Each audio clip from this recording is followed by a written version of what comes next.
Bonjour à tous, ici Julien Petit. Fan de voitures, bienvenue sur ma chaîne.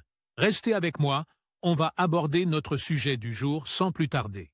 18 décembre 2022, 3h39 et le protoxyde d'azote est un gaz incolore, ininflammable et à l'odeur légèrement sucrée. Connu sous le nom de gaz hilarant en raison de ses effets euphorisants, il est également connu sous le nom de NO, d'après la célèbre marque de commerce des systèmes d'injection d'oxyde nitreux. Le résultat direct de l'utilisation de l'injection d'azote est une puissance supplémentaire pour votre véhicule. Cela se traduit par un meilleur rendement énergétique de la combustion du carburant, une accélération du moteur et une augmentation des performances globales du véhicule. De nos jours, de nombreux passionnés d'automobile et de vitesse utilisent l'azote pour rendre leur véhicule plus rapide. Cependant, avant d'installer de l'azote dans votre voiture, vous devez savoir si c'est légal aux États-Unis. L'utilisation d'azote dans les voitures est-elle légale aux États-Unis? L'utilisation d'azote dans les voitures n'est pas illégale au niveau fédéral aux États-Unis. Toutefois, les lois américaines varient d'un État à l'autre. Il n'est pas non plus illégal de stocker ou de transporter le gaz, mais il est illégal de l'utiliser comme inhalant. Si vous conduisez sur un circuit ou sur une propriété privée, le protoxyde d'azote est tout à fait légal. Toutefois, il est préférable de connaître les lois de l'État dans lequel vous vivez. Voici donc quelques lois sur le protoxyde d'azote dans votre État. 1.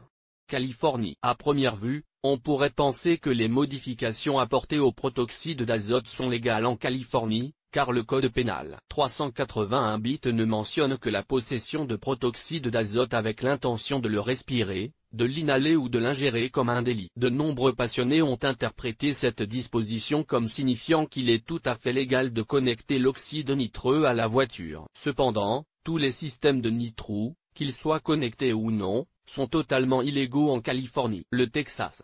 Le Texas a également des lois concernant l'inhalation de protoxyde d'azote, ce qui constitue un délit. Cependant, il n'y a pas de loi sur l'utilisation en voiture. Dans l'ensemble, il est considéré comme légal d'en posséder, mais pas de l'utiliser pour les courses de rue. La Floride.